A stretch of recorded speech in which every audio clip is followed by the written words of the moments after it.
Back my viewers. പുതിയൊരു വീഡിയോയിലേക്ക് എല്ലാവർക്കും സ്വാഗതം. ഇന്ന് എൻ്റെ കയ്യിലിരിക്കുന്നത് അപ്പാച്ചി RTR 310 ആണ്. ബേസ് വേരിയൻ്റാണ് എൻ്റെ കയ്യിലിരിക്കുന്നത്. ഈ വണ്ടി അറേഞ്ച് ചെയ്ത് തന്നത് TVS നിന്നും thanks for Rahul bro, Vipin bro, അതുപോലെ തന്നെ ബിജോയ് ബ്രോ. ഇവർ മൂന്നുപേരുമാണ് എന്നെ സഹായിച്ചത് വണ്ടി കിട്ടാനായിട്ട്. കുറച്ച് ടൈം കിട്ടിയിട്ടുണ്ട് വണ്ടി ഓടിക്കാനായിട്ട്. അപ്പോൾ ഈ ഒരു വീഡിയോയിൽ എന്താണ് ഞാൻ ഉദ്ദേശിക്കുന്നു എന്ന് ചോദിച്ചു കഴിഞ്ഞാൽ, ഇത് വണ്ടിയുടെ ഒരു റിവ്യൂ അല്ല, മറിച്ച്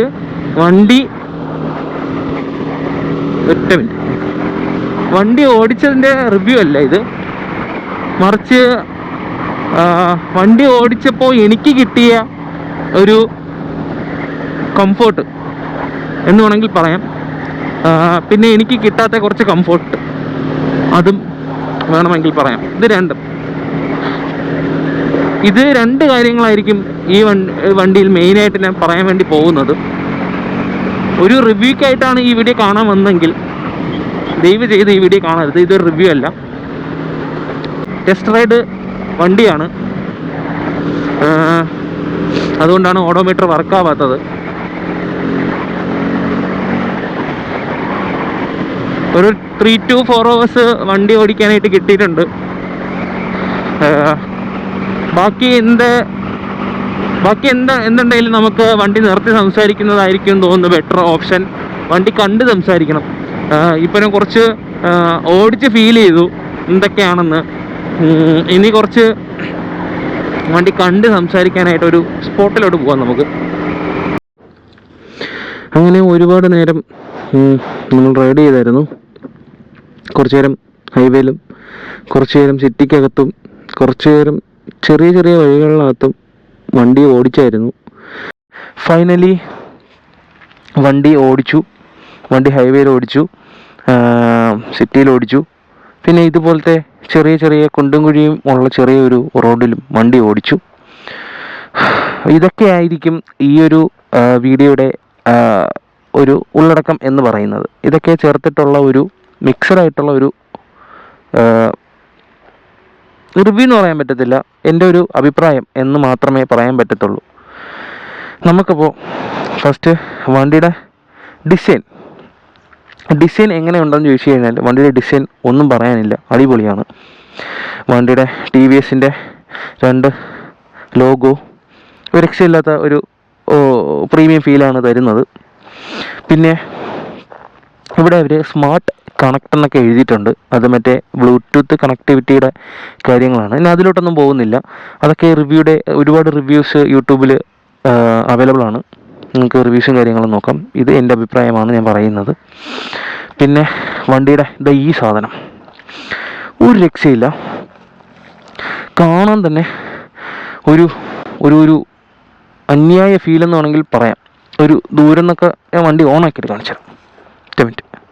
ഓക്കെ, ഈ ഒരു ഫീല് എൻ്റെ മോനെ, ഈ ഒരു ആംഗിളിലുള്ള ഒരു ഫീൽ ഒരു രക്ഷയില്ലാത്തതാണ്.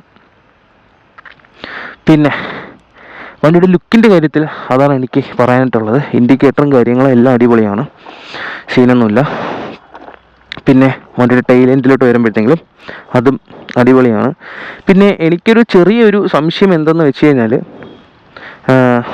ചെളി നമ്മുടെ പുറകിലോട്ട് തെറിക്കുമോ എന്നുള്ളൊരു ചെറിയൊരു ഒരു ഡൗട്ടുണ്ട്. കാര്യം വേറൊന്നും കൊണ്ടല്ല, 310 GS യൂസ് ചെയ്യുന്നത് ഞാനാണ്. അപ്പോൾ എനിക്കറിയാം ചിലപ്പോൾ ഇത് മഡ്ഫ്ലാപ്പ് വെച്ചിരുന്നാലും തന്നെ മേ ബി ചെളി തെറിക്കാം. ഓക്കെ. പിന്നെ exhaust same exhaust as RR 310. ഇതൊക്കെയാണ് കാണാൻ സാധിക്കുന്നത്. പിന്നെ ഇതെല്ലാം RR 310ൻ്റെ സെയിം ആ ഒരു ഡിസൈനാണ് കൊടുത്തിരിക്കുന്നത്. ഡിസൈൻ്റെ കാര്യത്തിൽ ഇപ്പോൾ അങ്ങനെ പറയാം. പിന്നെ വണ്ടിയുടെ ഇലക്ട്രോണിക്സിലോട്ട് വരുമ്പോഴത്തേങ്കിൽ കിൽ സ്വിച്ച് അത്യാവശ്യം നല്ലൊരു ഇത് തന്നെ ഫീൽ ചെയ്തു, കുഴപ്പമൊന്നുമില്ല. പക്ഷേ വേറൊരു ഫീലെന്ന് വെച്ച് കഴിഞ്ഞാൽ, ഈ ഹോണ് സാധാരണ നമ്മുടെ വണ്ടിയിൽ വരുന്ന ഹോണെന്ന് പറയുന്നത് ഈ ഒരു ഭാഗത്തോട്ടായിരിക്കും. പക്ഷേ ഇത് ഇച്ചിരി താഴത്തോട്ടാണ്, ഈ ഒരു സ്വിച്ച് വരുന്നത്. ഇൻഡിക്കേറ്റർ ആയാലും ഇച്ചിരി മുകളിലായി. പിന്നുള്ള ഒരു സംഭവം എന്ന് പറയുന്നത് ഓക്കെ പിന്നെയുള്ളൊരു സംഭവം എന്ന് പറയുന്നത് വണ്ടിയുടെ ഹോണ് അത്യാവശ്യം സീനൊന്നും ഇല്ലാത്തൊരു ഹോണാണ്. നല്ല രീതിയിൽ സൗണ്ട് കേൾക്കുന്നുണ്ട്.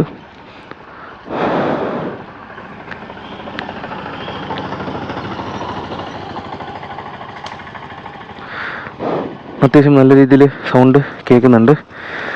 ഇലക്ട്രോണിക്സിൻ്റെ കാര്യത്തിലോട്ട് വരുമ്പോഴത്തേങ്കിൽ വണ്ടിയിൽ ക്രൂസിങ് കൺട്രോളുണ്ട്, പിന്നെ ഹസാർഡുണ്ട്. ഹസാർഡ് അത്യാവശ്യം നല്ല പോലത്തെ യൂസ്ഫുള്ളുള്ള ഒരു ഹസാർഡാണ്. പിന്നെ വരുന്നത് നമ്മുടെ ലൈറ്റാണ്. അതും അത്യാവശ്യം നല്ലൊരു രീതിയിലുള്ള പെർഫോമൻസ് തരുന്നുണ്ട്. വലിയ സീനും കാര്യങ്ങളും ഇല്ല. പിന്നെ വണ്ടിയുടെ ലുക്ക് വൈസ് അത്യാവശ്യം നമ്മുടെ റോഡിലൂടെ ഇറങ്ങുമ്പോഴത്തേങ്കിൽ എല്ലാവരും സ്പോട്ട് ചെയ്യുന്ന ഒരു ലുക്കാണ് ദൂരെ നിന്ന് വരുമ്പോൾ. അതാണ് എനിക്ക് കാണാൻ സാധിച്ചത്. ഒരുപാട് പേര് നോക്കിയായിരുന്നു. ഫസ്റ്റ് വണ്ടിയുടെ ഹെഡ്ലൈറ്റിലാണ് അവർ നോക്കുന്നത്. മേ ബി ഹെഡ്ലൈറ്റിൻ്റെ ഒരു അട്രാക്ഷൻ കാരണമായിരിക്കാം നോക്കിയത്. പിന്നെ ഉള്ളതെന്ന് വെച്ച് കഴിഞ്ഞാൽ എനിക്ക് വേറൊരു സംഭവം ഫീൽ ചെയ്ത് വണ്ടി കയറി ഇരിക്കാം. ഓക്കെ, ഞാൻ ഈ ഒരു പൊസിഷനിൽ വണ്ടിയിലോട്ട് കയറി ഇരുന്നപ്പം എനിക്ക് ഫസ്റ്റ് ഫീൽ ചെയ്ത് വണ്ടിയുടെ അകത്ത് കയറി ഇരിക്കുന്ന ഒരു ഫീലാണ് എനിക്ക് കിട്ടിയത്. വണ്ടിയുടെ ഉള്ളിനകത്തോട്ട് ഇറങ്ങി ഇരിക്കുന്ന ഒരു ഫീല്. സാധാരണ എല്ലാ വണ്ടിയിലും നമ്മൾ ജസ്റ്റ് വണ്ടിക്ക് പുറത്ത് കയറി ഇരിക്കുന്നു എന്നൊരു ഫീലാണ് കിട്ടുന്നത്. പക്ഷെ ഇതിൽ വണ്ടിയുടെ അകത്ത് ഇരിക്കുക ഭയങ്കര കംഫോർട്ട്, ഇരിക്കാനായിട്ട് നല്ല രീതിയിലുള്ള ഒരു കംഫോർട്ട് എനിക്ക് ഫീൽ ചെയ്തു. പിന്നീട് വണ്ടിയുടെ ക്ലസ്റ്ററിൽ അവർ ഇങ്ങനെ കാണിക്കുന്നുണ്ട്. നല്ലൊരു ഇതാണ്. പിന്നെ മോഡ് 1, 2, 3, 4, 5 മോഡാണ് ഉള്ളത്. 5 മോഡും ഇപ്പോൾ സെറ്റ് ചെയ്തിട്ടില്ല. അത് ടെസ്റ്റ് ഡ്രൈവ് വണ്ടി ആയതുകൊണ്ട് അവർ സെറ്റ് ചെയ്തിട്ടില്ല. അർബൻ മോഡിലാണ് ഇത്രയും നേരം ഓടിച്ചത്. അർബൻ മോഡിൽ ഓടിച്ചപ്പോൾ തന്നെ എനിക്ക് വണ്ടിയുടെ പുറത്തുള്ള ഒരു അഭിപ്രായം ഭയങ്കര എക്സ്പെക്റ്റേഷനിൽ ഞാൻ കയറിയൊരു വണ്ടിയാണിത്. ഭയങ്കര എക്സ്പെക്റ്റേഷനായിരുന്നു, കയറിയൊരു വണ്ടിയായിരുന്നു. ആ ഒരു എക്സ്പെക്റ്റേഷൻ വണ്ടി തന്നോ എന്ന് ചോദിച്ചു കഴിഞ്ഞാൽ തന്നു. പിന്നെയുള്ള ഒരു ഇതെന്ന് പറയുന്നത് നമ്മുടെ വണ്ടിയുടെ ഫസ്റ്റ് ഗിയർ ഇട്ടിട്ട് നമ്മൾ ത്രോട്ടിൽ റെസ്പോൺസ് അതിഗംഭീരമാണെന്ന് ചോദിച്ചു കഴിഞ്ഞാൽ അതിഗംഭീരം, ഒരു രക്ഷയില്ലാത്ത ത്രോട്ടിൽ റെസ്പോൺസ് അടിപൊളിയായിട്ടുണ്ട്. ക്ലച്ച് അടിപൊളിയാണ്. ബ്രേക്കിംഗ് എനിക്ക് എന്താണെന്ന് അറിയാൻ പാടില്ല, ഇച്ചിരി ഫോമായിട്ട് നിൽക്കുന്നതായിട്ട് തോന്നി. എന്ന് പറയുമ്പോൾ വണ്ടി ഇങ്ങനെ ബ്രേക്ക് പിടിക്കുമ്പോഴത്തേങ്കിൽ താഴ്ന്നിങ്ങനെ ജസ്റ്റ് പോകുന്നത് മാതിരി തോന്നി. മേ ബി അത് നമ്മുടെ ടെസ്റ്റ് ഡ്രൈവ് വണ്ടിയുടെ ഒരു ഇതായിരിക്കാം. പിന്നെ ചെറിയൊരു സാരി ഗാർഡ് കൊടുത്തിട്ടുണ്ട്, അത് പ്ലാസ്റ്റിക്കാണ്. ഇതും അതുപോലെയാണ്. സാരി ഗാർഡ് എന്ന് പറയാൻ പറ്റത്തില്ല, അത് പ്ലാസ്റ്റിക് സാരി ഗാർഡ് എന്ന് വേണമെങ്കിൽ പറയാം. പിന്നീട് വണ്ടിയുടെ ബാക്ക് അലോയ് വീൽസ് യെല്ലോ ആണ്, ഫ്രണ്ട് ബ്ലാക്കാണ്. പിന്നെ വണ്ടിയുടെ കംഫോർട്ട് എന്ന് പറയുന്ന മെയിൻ സംഭവമാണ്. ഞാൻ ഓൾമോസ്റ്റ് കുറച്ച് കിലോമീറ്റേഴ്സ് ഓടിച്ചു. കംഫോർട്ട് എങ്ങനെ ഉണ്ടെന്ന് ചോദിച്ചു കഴിഞ്ഞാൽ എനിക്ക് വണ്ടിയിൽ ആദ്യം കയറി ഇരുന്നപ്പോൾ ഭയങ്കര കംഫോർട്ടായിട്ട് എനിക്ക് ഫീൽ ചെയ്തു. നല്ല രീതിയിൽ എനിക്ക് ഫീൽ ചെയ്തു. ഭയങ്കര നേക്കഡിൽ ഞാൻ സാധാരണ യൂസ് ചെയ്ത വണ്ടിയേക്കാളും എനിക്ക് ഭയങ്കരമായിട്ട് കംഫോർട്ട് ഫീൽ ചെയ്തു. വണ്ടി ഓടിച്ചപ്പോഴും ഫീൽ ചെയ്തു.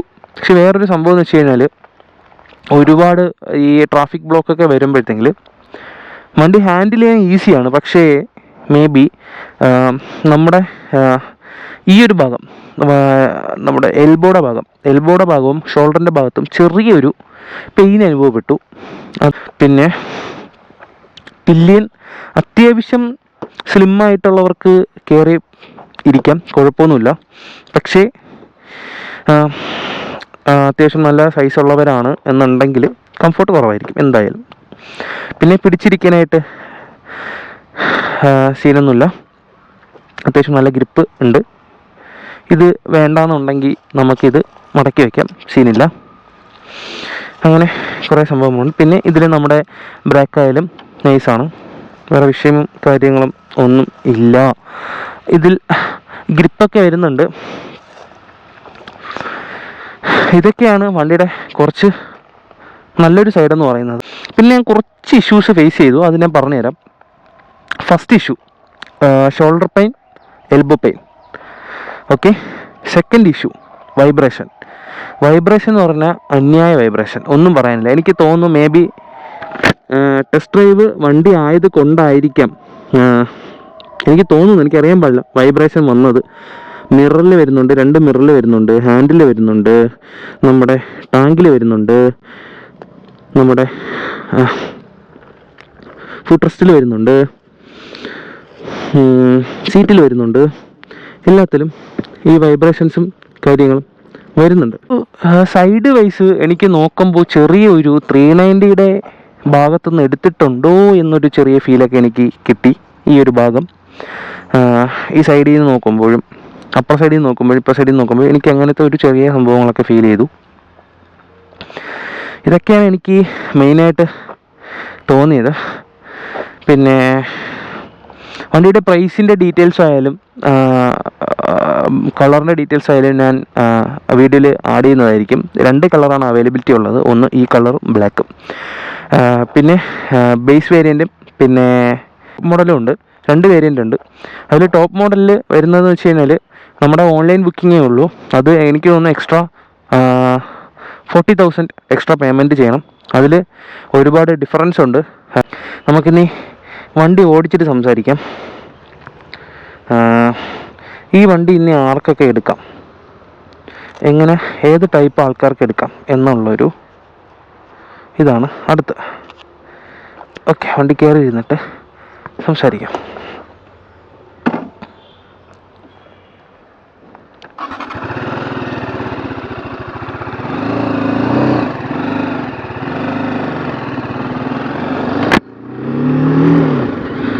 ഫസ്റ്റ് ഓഫ് ഓൾ ഇതൊരു ബിഗിനറിന് സജസ്റ്റ് ചെയ്യുമോ എന്ന് ചോദിച്ചു കഴിഞ്ഞാൽ ഞാൻ പറയുന്നത് നോ ആയിരിക്കും. കാര്യം എന്തെന്ന് വെച്ച് കഴിഞ്ഞാൽ ഇതിൻ്റെ ഫസ്റ്റ് ഗിയർ സെക്കൻഡ് ഗിയറിൽ വരുന്ന ആ ഒരു റെസ്പോൺസ് അന്യായ റെസ്പോൺസാണ്. ബിഗിനേഴ്സ് കയറി ഇരുന്ന് കഴിഞ്ഞാൽ ഒന്നും നോക്കണ്ട, അവർ വീലി ആയിരിക്കും ചെയ്യാൻ പോകുന്നത്, ഉറപ്പ്. ഇപ്പം തന്നെ ഞാൻ കാണിച്ചു തരാം, വണ്ടി ജസ്റ്റ് ഒന്ന് നിർത്തിയിട്ട് കാണിച്ചു തരാം, നിങ്ങൾക്ക് മനസ്സിലാവും. ഓക്കെ, ഫസ്റ്റ് ഗിയർ ആണേ, first gear. Okay, first gear എടുത്തു, സെക്കൻഡ് ഗിയർ എടുത്ത് വലിച്ചെടുക്കുകയാണ്. സ്പീഡോമീറ്റർ വർക്കാവാത്തത് ടെസ്റ്റ് ഡ്രൈവ് വണ്ടി ആയതുകൊണ്ടാണ്. വലിച്ചെടുത്തോണ്ട് പോവുകയാണോ.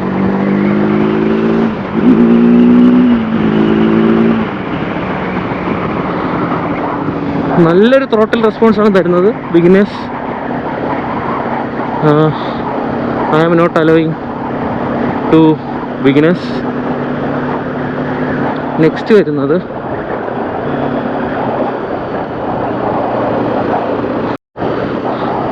അടുത്തുനിന്ന് ഈ വണ്ടി ആർക്കൊക്കെ എടുക്കാമെന്ന് പറയുന്ന ടോപ്പിക്കിലോട്ട് വരാം.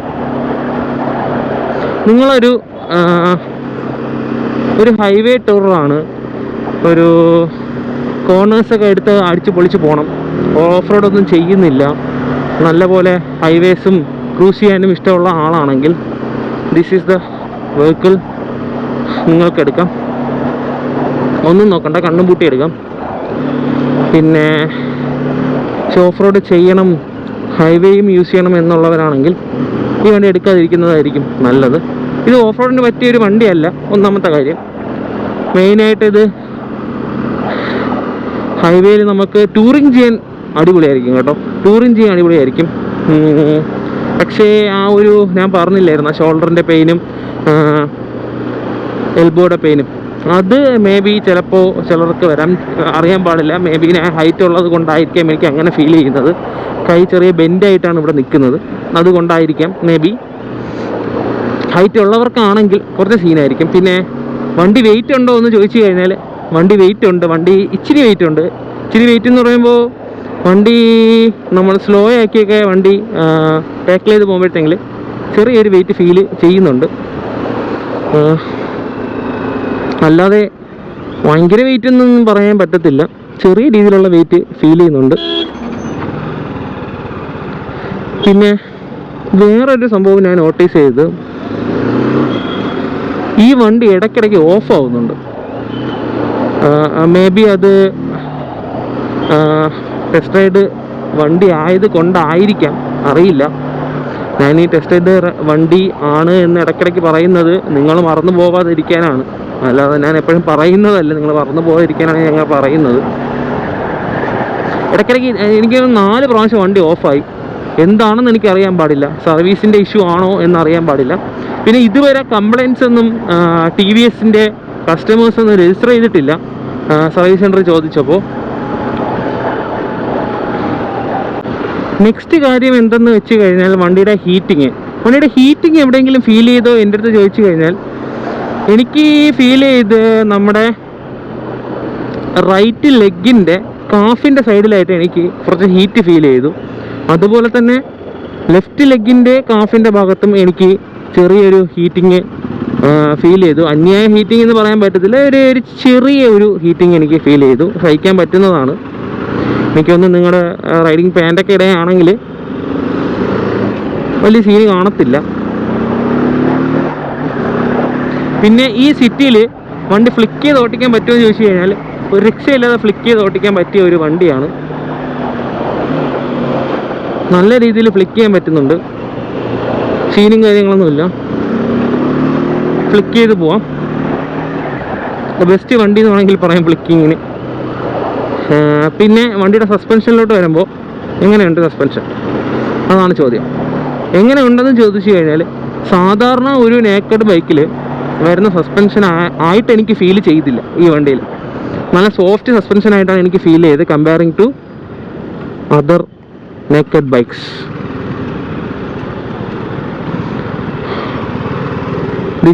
This suspension is comparing to other bikes, it's good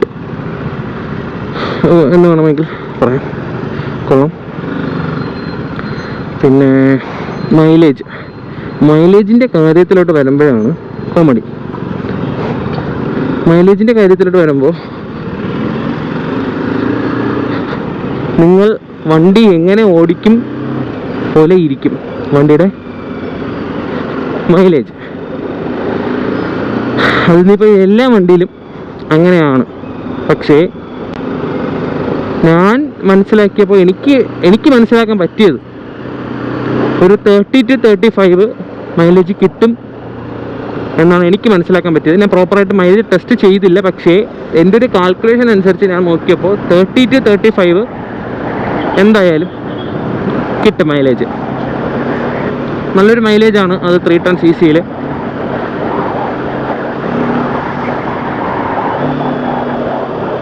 vibration നിങ്ങൾ കാണുന്നുണ്ടോ എന്ന് ചോദിച്ചു കഴിഞ്ഞാൽ ഗ്ലാസ്സിലൊക്കെ നല്ലപോലെ അറിയുന്നുണ്ട് വൈബ്രേഷൻസ്, കയ്യിലും അറിയുന്നുണ്ട്, ഫുഡ് ട്രസ്റ്റിലും അറിയുന്നുണ്ട്. എക്സോറൂം പ്രൈസ് പിന്നെ ട്രിവാൻഡ്രത്തെ സർവീസിലെയും പിന്നെ ഷോറൂമിൻ്റെയും നമ്പർ ഞാനാണെങ്കിൽ കൊടുക്കാം, നിങ്ങൾ കോണ്ടാക്ട് ചെയ്താൽ മതി.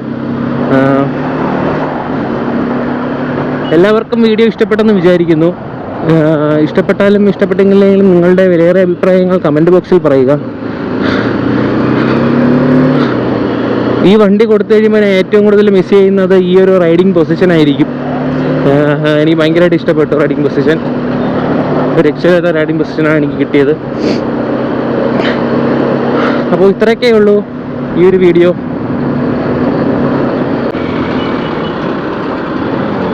വണ്ടി വീണ്ടും ഓഫായി.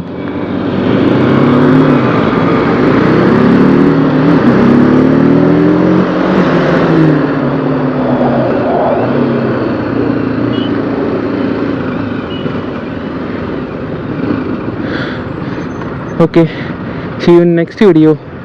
Bye.